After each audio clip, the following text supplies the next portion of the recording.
Financial Argument. Follow us on YouTube. Now, this first viewer's question is from Carl Nemo, and he asks, what geopolitical triggering event might cause both the Russians and Chinese to announce their currencies are now to be backed by gold, and thus cause the US dollar to fall? I think two events, and they're really two sides of the same event. These countries, it's more China than Russia. You know, China's got trading partners in Europe. Believe it or not, they never really went away. But China's got trading partners all across the world. I think the two events are the shipping companies and the countries that have those businesses. They're just going to refuse the dollar for payments. This is a very big event, and I think it might actually have already begun. I think we're being lied to, Elijah. I think a lot of ships, like around Long Beach, California, I think a lot of ships are circling and not coming to port because they're on instructions. We don't want any payment in dollars anymore. And the story we're told is that there's a dock worker strike, or the longshoremen are uneasy about certain working conditions, and they don't want to say, by they I mean those in control of our press, and the ones in control of the press are the same ones who are involved in narcotics, the same ones involved with the war machine, the same ones involved with rescuing the big banks. So it's all the big, we call it banker cabal. The cabal, the syndicate. I call it banker crime syndicate, but it's more than that because it's the press too. It's also big pharmacy companies that have a bad habit of putting in the actual virus in the vaccine. I guess that was an accident. Laced virus is what I'm talking about. So we're told that the ports are having a lot of difficulties because of the workers, because of contract disputes, and all kinds of worker conditions and this and that, when I believe the big story that they don't want to tell is the shippers from Asia and emerging market nations don't want the stinking dollar anymore, and the reason is that we're printing it to cover the U.S. government debt. Now, these nations who send a ship loaded with, say, 2,000 containers on the giant ship, I've seen them go through the Panama Canal. They are very impressive. And usually they have, Norway markings or Panama markings or the Liberian. That effect went away a long time ago. They just didn't have the right standards. But when these containers are loaded and the companies want payment for their hard work to make car parts, to make television sets, to make stereos, to make Apple iPads, to make whatever that come to our shores. They don't want the dollar anymore because we're printing it to cover our debt, and we're printing it to cover the bad bonds that Wall Street owns. So you ask what event might cause, say, generally China and the East to announce their currencies are backed by gold? It could be a worldwide revolt against the dollar, which creates a vacuum in need urgently to be filled by a legitimate currency, not an African currency like the dollar. And I think the process is making tremendous headway recently. A number of nations are just lining up, sorting out their gold hoards, their giant vaults of gold, to back their currency. And what they're waiting for is some kind of a word that they're not going to get bombed by the U.S. military for their efforts regarding a solution. Now, moving to the next viewer's question, this one is from Jeffrey Morris from England. He asks, how might the exchange stabilization funds of the nations forming the SDR basket of currencies behave as China incrementally contributes to the revaluation of gold? In what ways, if any, does being part of the SDR affect China's mutable policies? Well, first of all, I don't believe the IMF has an exchange stabilization fund. That's a U.S. government Department of Treasury market rigging trillion-dollar fund. Okay? So when China is included in the IMF special drawing rights basket, they join the dollar, the euro, the yen, and the British pound. So now add to that list the RMB. It's kind of an odd question. I'm going to change it in a way. I'm going to change the question for what is the effect overall of being part of the SDR, which is the second part. But and regarding China's mutable policies, I think what he might mean is what kind of active policies that are changing and working towards solution. How will that all be affected by China's inclusion in the IMF basket of currencies? Well, first of all, what does it mean to be included in the in the IMF basket of currencies? What does that mean? Well, it means that if there's a fund to create for, say, rescuing Bangladesh or aiding, say, Thailand, the money is apportioned according to the percentages in the basket. So the contributions will come in part from China and less so from the United States. So the money comes in from the 5 sources. Okay, that's the source. But there's another side to this. The banking systems of the world. Now, I like to use the example of South Korea. It's one of my favorite examples because they're a powerhouse, but they're not a giant in Asia. They're just strong. They're not the leader in Asia. China and Japan are. But South Korea has a savings account. The savings account operates as bank reserve capital, and most of it is sitting in the form of treasury bonds. But they've also got ratios that conform to some extent with the IMF basket. So what you're going to see after China joins the IMF SDR basket is banking systems across the world are going to shed treasury bonds, shed euro bonds, and add Chinese RMB bonds. Okay, so the inclusion in the IMF basket means that the whole banking system across the world is going to change and tilt more toward China and move away from the dollar a little bit. And the contributions will come from those 5 countries, less so from the United States. But any contribution that comes to the United States comes from a printing press. It's not from our savings, so it's part of the problem. The printing press, we've got a whole chapter of economics, and this is like second level economics, like 201. Pure inflation is deadly to capital. And we've forgotten this. We've forgotten it. It's passé. Oh, no, Jim, you're not modern anymore. The printing money like that sustains the economy and finances deficits. Why do we have deficits? Because we did that for the last 20 years. Now you want to do it more. We're accelerating the exact policies that destroyed our economy to rescue from the effects of what we've done in the same vein. Okay, I got off course a little bit, but to Jeffrey Morris of England, the IMF inclusion will mean much more internationalization of the Chinese currency and set the stage for their gold currency in the RMB. I think that the Russians and Chinese are going to come out with gold currencies. Now moving to this next viewer's question, this one is from Cole, and Cole is wondering, how do we know that the 2 rounds of $6 devaluation you speak of will have happened, and that it's then safe to liquidate some precious metals into the new currency for use in other investments? How will you know when it's time? You'll know that most Americans are carrying pitchforks.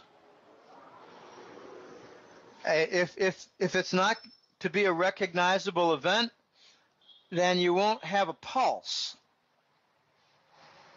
You'll be reading in the news that the entire economy is upside down, and most people are wondering, whose fault is it? there'll be all kinds of questions about supply chain disruptions and how do we fix it. Then there'll be questions about whether the United States is going to follow the same path as Venezuela into anarchy. Don't worry about questions like this. Anyone who asks me a question, well, when should I liquidate my precious metals, or how much should I liquidate and when, I say, why are you worrying about that now? We're not there yet. That's like saying, I just got out of college, but I want to plan my retirement. No, you don't buy the lakeside cottage until you've worked a few years. If you haven't worked for a few years, you're not ready. You haven't endured the battle. This is a war to unseat the king dollar. The king dollar and his court. The king dollar and its terrorism. It's terror on capital, and it's terror on nations that don't want to use the dollar. Okay, when the time comes, it's going to be a few years. So, why don't you use those few years to continue studying instead of planning to liquidate when we're not there yet? We don't even know what new currencies have been announced. So you can't say I'm going to go into those currencies. That's my plan. They don't even exist yet. Continue to study. Stay alert. Look for the new gold currencies that are coming. I'm told that there might be one from Russia, another from China, another from Germany, return of the Deutschmark, gold-backed Deutschmark. The Voices called it the Nordic euro at times, but it'll be adopted by Central Europe. Just study what's going on in the developments for gold-backed currencies. Study the development for adaptations of the dollar into an international dollar, and then a separate newly launched domestic-only dollar. Follow the developments, because it's not just going to be China, Russia, and Germany. Switzerland might issue a gold currency. Mexico might issue a silver currency. Australia might issue a gold currency. Lots and lots of nations are going to come forward, and what I believe is create a critical mass where the percentage of global trade that they're involved with will be on the order of 2/3, like 65 to 70%. Because only if it's a critical mass can it actually work. Then what the effect would be is that the United States and all of its fascist allies will be in a club, still devoted to the dollar, still devoted to printing money instead of working, instead of producing, and they're going to be isolated. Unless the East has a critical mass, the West behind following the dollar will not be the minority. But if the East following China is the majority, the West following the United States will be the minority and be isolated and be therefore forced to come up with a legitimate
so?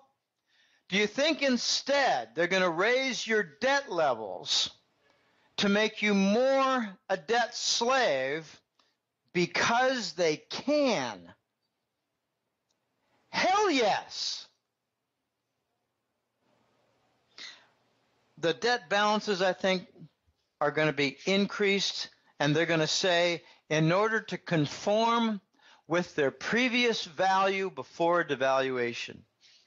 And there'll be a lot of hue and cry, and maybe a few people will raise pitchforks, and maybe they will be shot dead.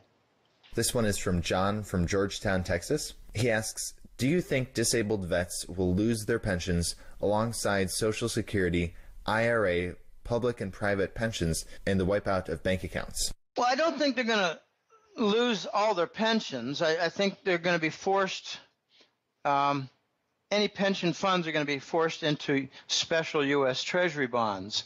If we have a new dollar that's launched, there'll be two problems for it instantly. How does the new government debt of $1 trillion a year get covered? And I think it's going to be covered by forced pension fund contributions into the special U.S. Treasury bond. So they, by force, by pure fascism and its force, they might cover the federal government annual deficit and debt. But they're not going to be able to cover the trade deficit unless we reindustrialize and start exporting more. That's why we're going to get devaluations. But the pensions, if you take a look at the Central States Pension Fund, right now there's a huge uproar going on in central states of the United States. These central states have a lot of Teamster union contributors. Okay, there are a lot of truck drivers in this pension fund. And what they've been told in the last few months is that they have at least a 50%, that's 50, at least a one-half cut in their pensions. And they're desperate. They're desperate. They're down to 2.5 to 3 contributors per beneficiary. In other words, there are 2.5 to 3 workers contributing into the fund, as there are people on the pension drawing from the fund without work in their retirement. A normal ratio is 10 to 1. So they're a long way away from 10 to 1 in the normal equilibrium-based system. Now, also, what is aggravating these pension funds? It's the 0% that Wall Street likes, that Wall Street calls stimulus. The 0% that Wall Street banks like is used for them to make money without working and without lending to businesses on their bond carry trade. The same 0% depletes the pensions. Hooey. It's not just pensions that are being depleted, it's the insurance industry, but that's not the focus of the question. The insurance industry is seeing its nut decrease, and therefore they're having to raise insurance rates. Okay, but Joe Sixpack here is struggling. I think we're going to see Social Security benefits get cut by 2 to 3-fold. Now, this is kind of funny, but I'm eligible for Social Security right now, but I'm working for a living. I'm writing a kick-ass newsletter. Okay, I'm having fun. I'm working, but I could collect Social Security instead. I don't know. It's all very messy, and the rules are weird, and I haven't looked into all the stupid rule changes that Obama, the Kenyan gay man squatter in the White House, has put in place. I'd rather not bother to try to keep up with what the Kenyan is doing and all his gobs and gobs of rule changes. But the guy who is dealing with his pension, seeing it cut in half, he's probably going to see his IRA forced into the government special treasury bonds. And if he was expecting before to see a continuation of any, say, interest on it, and let's just include annuities in there. Some retired people have annuities set up where they get income. Well, they don't have income anymore because the 0% that Wall Street likes, because they don't want any interest to pay on their derivative and casino games. You're basically going to see the older people, disabled. It's not just disabled vets. It's retirees like my father. I asked my father, Dad, are you ever resentful that you've got all these, more than six figures of CDs in the banks? Are you resentful that you're only earning 1.5% or 2% on them? He said, no, if it helps the country. Oh my God, I can't get through to people in my own family. I know a lot of listeners and followers and clients have the same problem. There's a tremendous amount of ignorance, if not stupidity, out there. Oh yeah, Dad, do you like all these wars? Well, yeah, they're defending our freedom. Oh my gosh, defending what freedom? No, they're defending the narcotics barons and their privilege, hardly the same freedom. Okay, so retirees and disabled vets, they're going to get screwed. They're being screwed. They're going to see their pensions shrink. They're going to see their annuities go down in income. They're going to see forced movement into special U.S. government treasury bonds. I just got another note. It's about the third one I've gotten from someone holding a Vanguard mutual fund. And they're changing the way that they're handling their cash reserves. If you sell a stock or a mutual fund within their family and it's not immediately put into a different mutual fund, it gets put into a U.S. government money market fund now.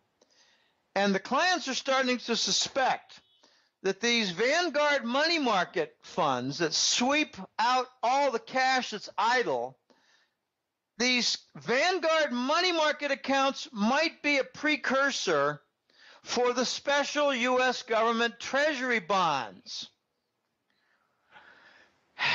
The Vanguard funds are typically the IRAs, 401ks. One's personally managed, other one is through your business.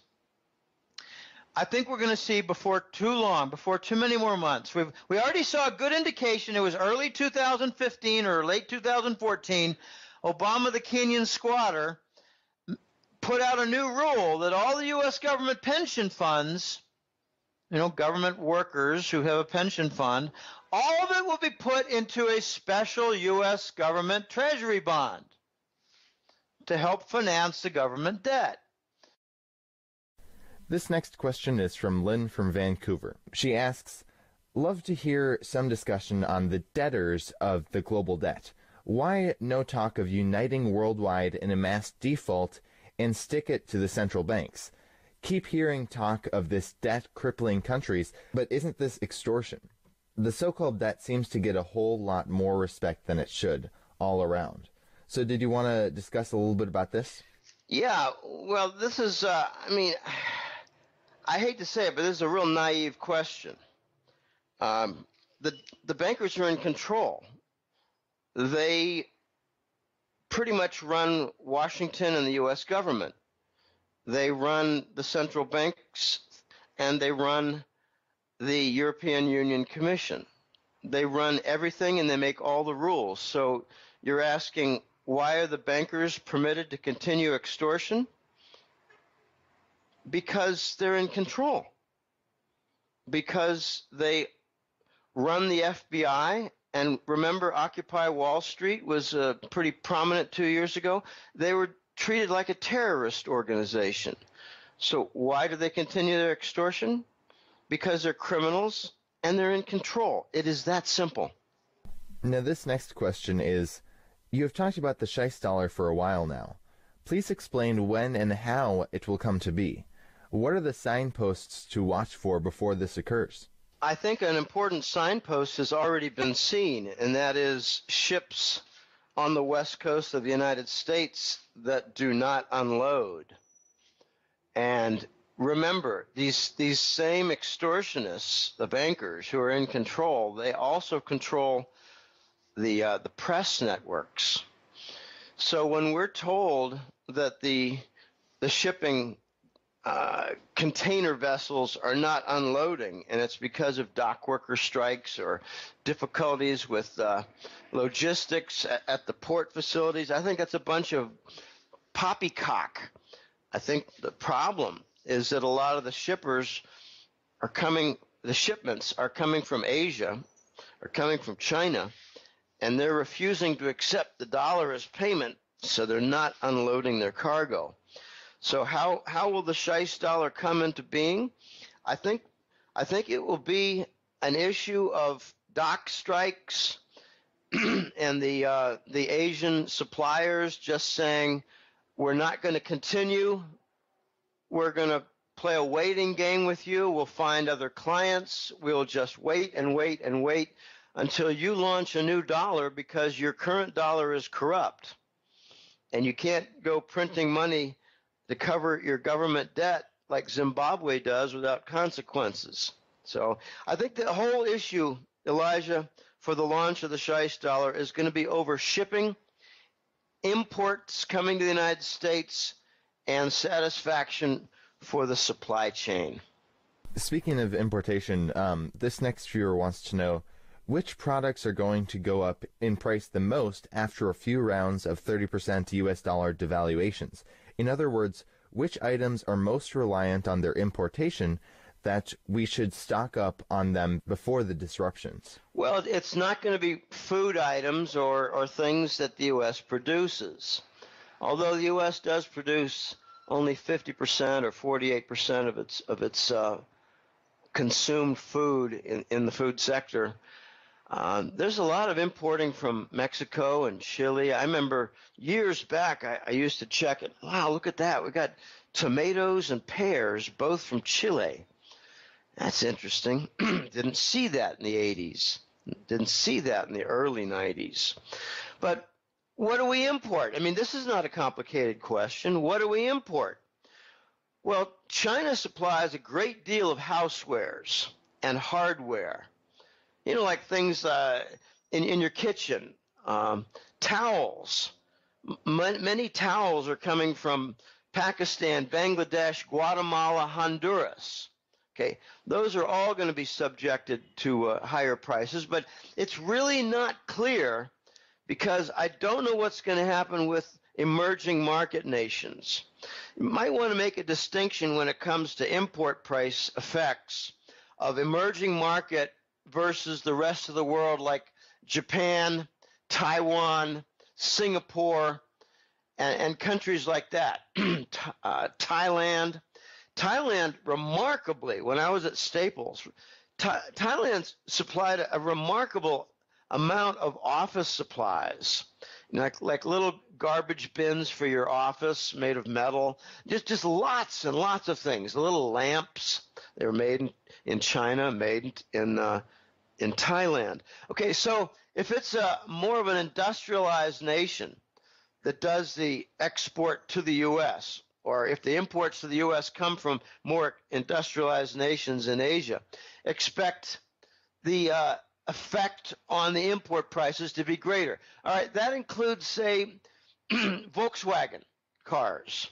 It includes all the Japanese cars, Toyota, Honda, Nissan. It includes all the German cars, Audi, Volkswagen, Mercedes, BMW. Expect all of them to have higher prices. But here's going to be the ugly little internal rub.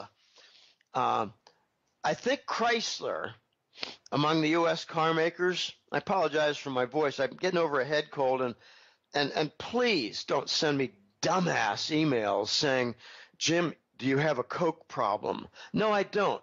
I have a small head cold problem. The insidious part will be like with Chrysler. They actually import a lot of parts for their cars from Japan, perhaps more than any of the other U.S. car makers. Lee Iacocca made the K-Series cars, but he also brought in Mitsubishi engines for those cars. Pardon me, I have to drink some water. All right, so we don't really know how much internal parts for a lot of U.S.-made goods, products, come from foreign vendors. And if they come from foreign vendors, they probably come from a more established nation, not an emerging market like Bangladesh. When I think of Bangladesh, I think of clothing, not high-tech things or medium-tech things like car parts and all the interesting little complicated electronics within a car. All right, so that's I think a rundown of what the vulnerability is going to be. In the last 15 years, we've seen a tremendous amount of influx of Chinese goods. When I bought a lamp, it was from China. I'm talking about recent purchases. I bought a replacement for they call them lavamanos here, a wash basin for my bathroom, wash the hands or do my shaving of my face and beard. I was surprised. That's made in China. So porcelain goods, kitchen housewares, a lot of things are coming from China. I just bought a bath mat, one of those things with the little rubber things on the bottom that you put in your shower area to stop from slipping. That was made in China. These are all going to be subject to higher prices. Now, this viewer is also wanting to know a little bit how to prepare and what kind of investment would be the best for the disruption. He asks, I can't afford gold. Will silver offer the same protection? I think even more protection. When you think of protection, you think of two things, or at least I do. The first is, will it hold its value in the case of a currency crisis? And the currency crisis has already begun. It just hasn't hit a climax with the dollar. You go around to 20 nations of the world, and most of them will say, well, we're in the middle of a currency crisis. And that crisis is the fact that the dollar is going up and their Brazilian real is going down, or the Indian rupee is going down. So that the two things are protection from currency decline that comes, and the second thing is, and this is again a silver advantage, if certain vendors, even in the U.S. economy, decide we really don't want to deal with the dollar right now, and we realize this is a real problem for many of our customers, but we want silver coins. We don't even care if they're silver rounds, like from Turd Ferguson or some other silver doctor or whatever. Silver rounds are just stamped silver coins of 1 ounce type. And I think it's possible we might get to the point where vendors out there in the U.S. economy and in other countries will require some kind of silver payment. And it may not be a lot of them, but it could be enough to make a difference. So if you want to protect yourself against a currency crisis and you want to protect yourself against a vendor lockout, I think silver is going to be the answer. And just for a revaluation point, whatever gains gold has, like if gold doubles in value, I think silver is going to go up 5 to 6 fold. So if you see a gold move toward 4,000 or 5,000, you're going to see silver move up past $100. You're going to get toward $100, like $80 to $100. So silver is going to offer a lot more protection, Eli. Walter Connor is wondering, what percentages do you personally allocate to gold and silver in your holdings? What would you suggest others allocate in percentages? This has been a question on allocation, gold versus silver, for some time. Some have asked even if platinum and palladium should be in there. But what I have stated to clients, and this has gone on for 6-8 years, who've asked me, and I said, apart from your gold mining shares and all that, I would advise going 80% silver, 20% gold. I asked the Voice a year ago, what do you suggest for your very well-heeled, wealthy clients? And I thought he was going to say something like 50 or 60% silver. He said 90% silver 10% gold. And I said, well, if that's the case and you got these huge clients that are going 90% silver, how come we haven't had a silver default? And he said, well, how do you know we haven't had a silver default? There's so little silver out there. All they end up doing is they just look for other investments rather than forcing the issue and forcing a default. But also, Jim, there's a lot of hidden supply, and it's running low. I said, you mean like India and their secret silver supply to the West? And he said that and the Vatican to some extent. Okay, so the answer that I suggest is 80% silver, 20% gold, and the voice likes even more silver. Let me give a supply and demand conclusion that drives this point home. Central banks own a lot of gold. They own no silver. Therefore, on the supply side, silver wins. Industry demands a lot of silver in consumption, not just for photography. And forget the digital argument. That's always going to be around, but don't worry about it.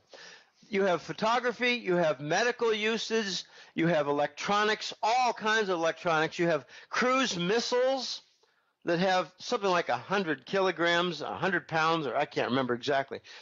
All these military weapons have silver components to them. There are lots and lots. The most recent has been silver in photovoltaics, solar panels, silver in pressure-treated lumber. Okay, the point is that industry demands silver and almost no gold. So, on the demand side, silver wins also. Therefore, I think that whatever gain you see for gold, you'll see triple that gain in silver.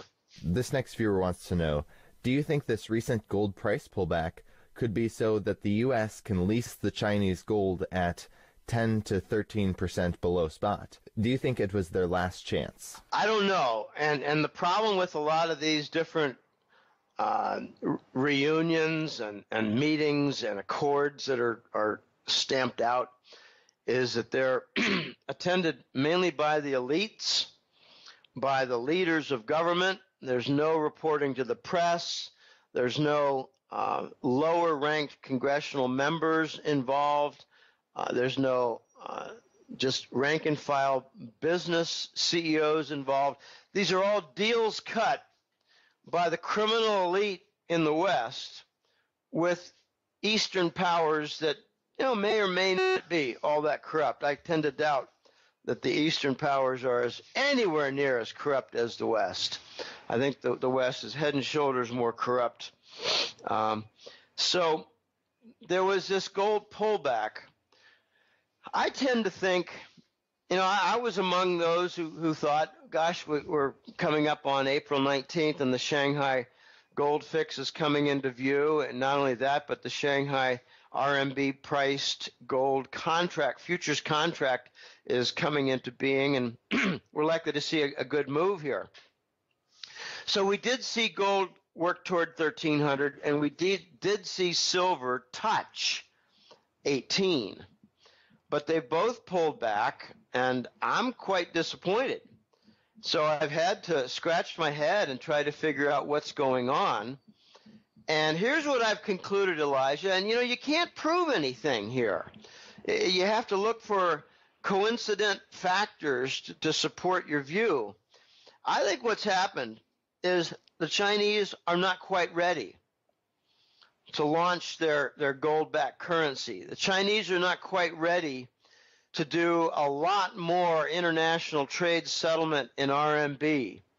The Chinese are not quite ready in getting their alignment with, say, 115 BRICS alliance nations to do trade settlement with gold trade notes. The Chinese are not quite ready in a lot of respects, and I've only mentioned a few. And besides, it could be that the Chinese made a conclusion, a decision.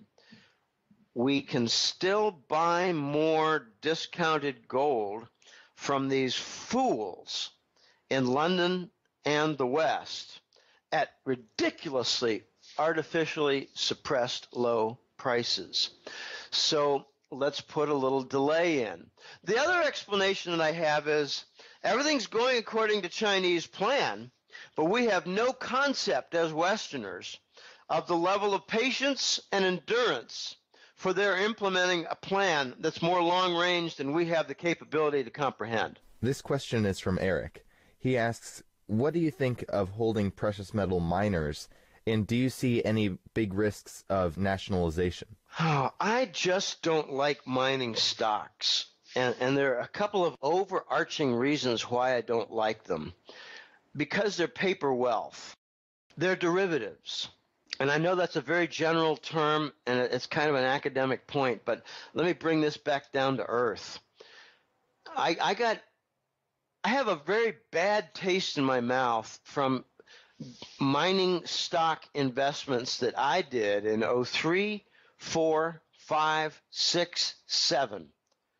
We're talking about 5 years of investments where 2/3 of my investments were bad. And 1/3 of them were good.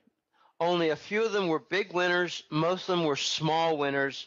And I came to conclude these mining stocks are from companies that are just abusing their right to issue stock. In the same way the central banks are abusing their rights to print money which cover debt. The mining companies are printing shares to cover a prospective project. So out goes another 20% dilution for the stock, and you don't get any immediate payback. You just get a 20% decline in the stock price. And here's what makes it even worse. When a 1-year period or an 18-month period was up, a lot of the investors had the right to dump their shares. So you got a second dumping after any possible recovery that took place during that lock-in period or lockout period, lockdown period they call it. Okay, furthermore, mining companies are loaded with games. They pay their executives with stock options. It's sometimes uncertain when they can redeem their stock options and again dump them on the market. Not look for other buyers, but just dump them on the market so the loyal shareholders, again, took it up the hind parts. Furthermore, I found that a number of mining companies lied in their accounting. So I didn't really see that the mining companies were any different from Wall Street banks. Inflation, accounting fraud, executive privileges. The only thing that might have been missing was the $200 lunches that the Wall Street Bank executives take. I'd love to see, remember Tyco had that executive with the expensive curtain for $250, and he was just hauled off and put in jail. He did some other things. That was why they went after him. When are we going to see any kind of scrutiny over Wall Street executive lunches at $200 a plate? It's standard. They spend $100,000 a year on their lunches because they cover their guests' plates also. Okay, I just don't like the mining stocks, and I know that there's a lot of talk out about how they're starting to really jump up and perform well. They might. But you don't know which ones are going to be loaded with fraud. You don't know which ones are going to be loaded with extra shares. You don't know which ones are going to have executives dumping on the market from their options. I don't know which are going to be the winners. I don't know which ones are going to be gobbled up by huge narco money that supports the bigger mines that go after, like just take, for instance, Barrick might go on a buying spree, even though they're largely broken. They might get an infusion of $10 billion of narco money through the Bush family and go out and try to buy 100 companies. So if you have a nice little mining company stock, you might find that you're the owner of Barrick stock because they bought you out, and you're not going to have any upside potential at all. I'd much rather buy silver bars and coins because they're going up tenfold without the opportunity and potential for such fraud that I've described. Hey everyone, thanks for watching. Click here to subscribe for free to be notified when the rest of this interview is released, or click over here to watch the full interview now.